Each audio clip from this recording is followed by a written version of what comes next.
Castle in the Sky.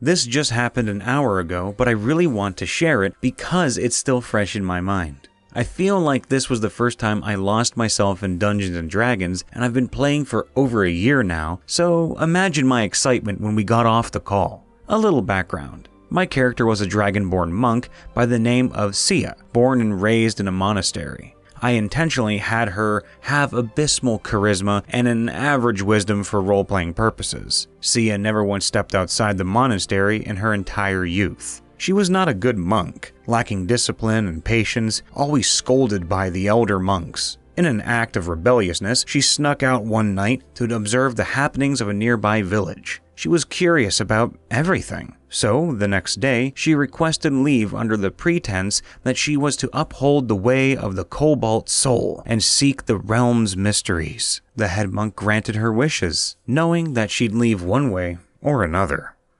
So I had intended on her being a bright-eyed young scholar with a horrible knack for getting into increasingly awkward scenarios, because she doesn't people well. She would take notes of everything, thinking all that she didn't understand was a mystery that needed to be uncovered. Thing is, our DM doesn't do heartwarming or emotional.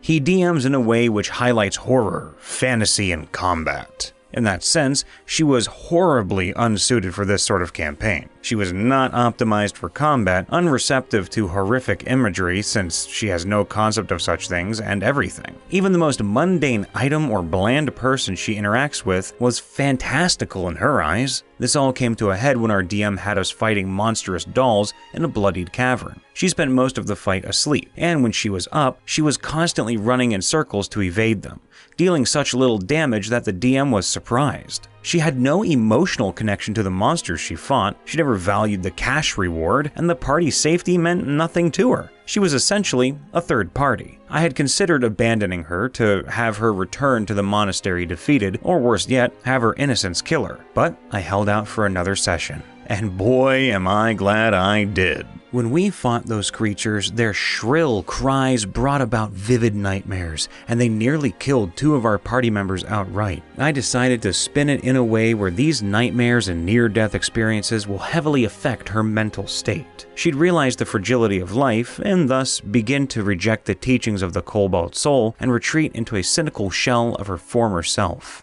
I thought that would mesh with the DMing style that our DM was fond of, and her increased edge will allow the group to then embrace her as one of their own, cause right now they see her as nothing more than a dumb kid following along. I began exploring her descent into cynicism, dropping subtle hints here and there that her character was shifting, that she was no longer eager to uncover everything the party laid their eyes upon. This session, we came across a giant floating structure that appeared seemingly from thin air, pieces of earth lifted from the ground and oscillating in the open air, seemingly being lifted by some grand magical force. Half the party was undecided on whether or not they wanted to scale the thing to find out what was at the top. The sorcerer wanted to go, but the paladin adamantly refused. I felt like my monk would want to go, but was hesitant to do so. Therefore, we all spent minutes on end discussing what to do. Our final plan of attack was to have the sorcerer bind himself to the rogue, then twin a levitation spell on him and the paladin. My monk would climb to the top the old-fashioned way, leaping from stone to stone with her bare hands. There was fear behind my every roll because I knew I was one nat 1 away from my monk falling to her untimely demise. Thankfully I rolled high, thank you, +5 modifiers, and she easily leapt from rock to rock until she reached a point where she cannot jump to. Then, with one final decisive jump, boosted by her step of the wind, she leapt across the rocks and landed a piece of earth level to the main platform that rose into the skies. The rest of the party ascended slowly. Before they all floated to safety, the DM began describing what Sia saw. Ruins of what was once a grand castle tightly encasing a massive crystalline structure that held an utterly colossal statue of an ancient dragon with bright, red ruby eyes. Clouds eased their way around this structure, gently brushing past its colored walls and hiding the details in a thin veil of moisture. Sia caught her breath, using her quarterstaff to prop herself up. I was lost in this image. I pictured the lonely dragonborn girl standing atop a piece of earth that floated above the clouds, both claws clutching onto the wooden staff, while watching the clouds gently ease by this grand, intricately designed yet crumbling structure. I saw a cold breeze brushing past her sweat-stained face, somehow piercing the bronze scales and causing her to shiver ever so gently. She's shaking, but not from the cold, nor from the weariness of scaling such heights, but the fear of what's to come. Hundreds upon hundreds of questions arose from her fears, all swirling in her pounding head, and she grasps it with one of her shaky claws. Why was she traveling?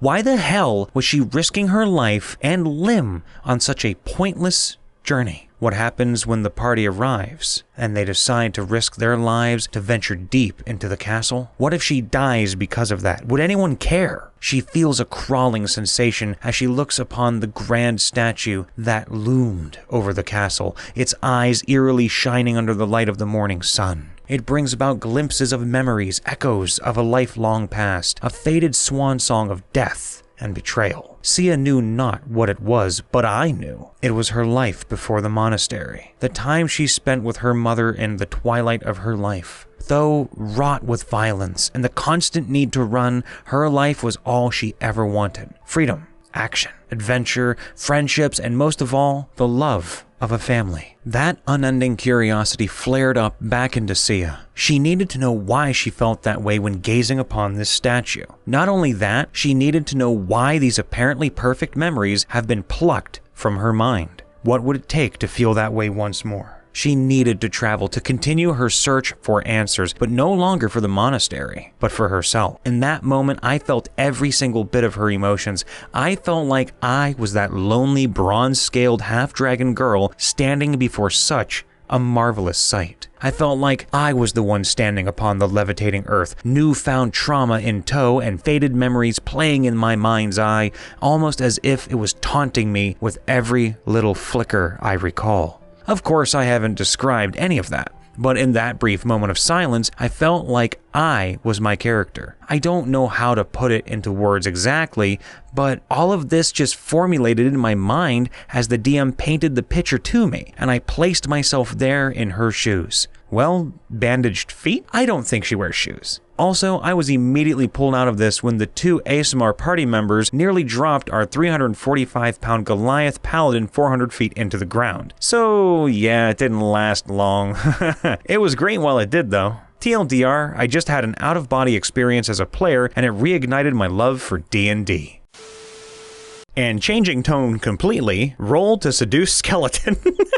My closest group of friends only recently started playing TTRPGs. We've always played board games, and all of us being college students, we are a pretty close-knit group of nerds. Our GM has about 5 years experience playing and running Pathfinder 1st Edition, and he roped the rest of us into trying it out. Needless to say, we are all obsessed now, and regularly procrastinate homework to play on the weekends, as it should be.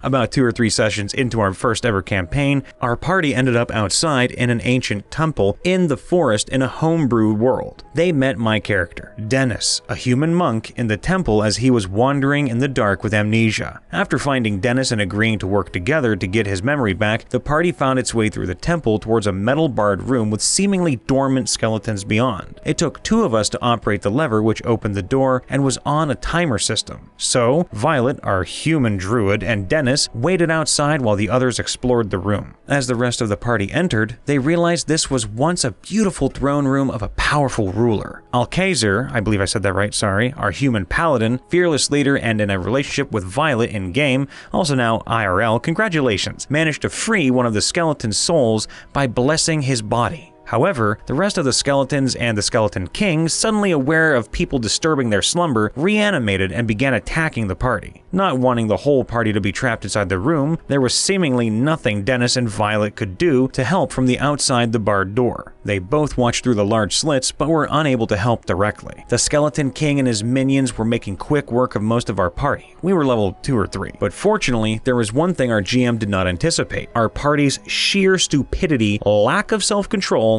and creative solutions to problems. While Sylvia, a human fighter, Alcazar, and Willow, our halfling wizard, traded blows and spells with the creatures killing most of the minion skeletons, our friendly elven ranger, Legolas, yes, super creative character creation, began punching the pillars holding the roof in place. Why, you ask? Because he thought it would be fun. After damaging 2 of the pillars near the throne quite thoroughly, it was clear part of the roof was beginning to collapse. As he destroys the pillars, our fighter Sylvia managed to throw a lever under the throne that seemed to unlock something mysterious deeper in the temple, but it caused her to get downed by Skeleton King. Alcacir and Willow made a daring attempt to go after Sylvia, but the Skeleton King easily downed our already low HP wizard. With Sylvia and Willow now unconscious, rolling death saves, lying at the steps of the throne, only Alcacir remained to help them as Legolas had promptly hightailed it for the exit due to the impending roof collapse he had caused.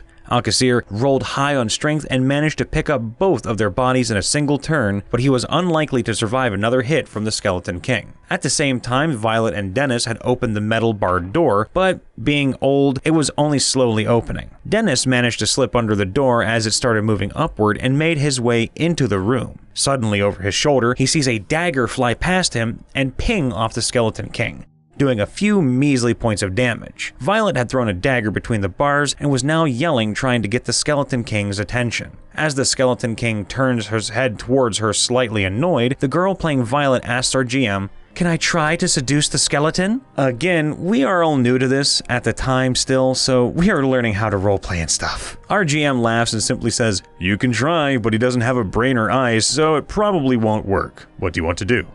She replies, "Oh my god, I flash my boobs at the Skeleton King." Our GM facepalms and says, "Fine, roll to seduce skeleton." Violet rolls a nat 20. GM is dumbfounded, now facepalming harder, such as this, and responds, "Okay, but I'm going to roll to see if he resists cause he is a skeleton." He rolls in the open only to be met by squeals of joy from everyone at the table. Nat 1. GM is even more dumbfounded and amazed than before and begins crafting the resolution of the rolls. Having been in a slumber for hundreds of years, the now reanimated Skeleton King, seeing a woman's bare flesh for the first time in centuries, stops his movement, stunned by the sight. The bloodied and bruised paladin, also glimpsing his love's breasts, gets a renewed motivation and valiantly runs away from the collapsing roof towards the help of his new monk friend. As the rubble begins to fall on the Skeleton King, he snaps out of his lust-filled stupor and angrily throws his sword at the fleeing paladin, piercing his side. The roof collapses on the Skeleton King, and our battered party flees out of the temple to recover from our wounds. And that is how our party's group chat got changed to "Roll to Seduce Skeleton." Thank you for tuning in to Riptovia. Make sure to leave a like, subscribe, and to ring that bell so you can get notified whenever we post or go live. And be sure to check out the main channel, MrRipper. The links are all down in the description below. All the love, be safe out there, and we will see you next time. Bye for now.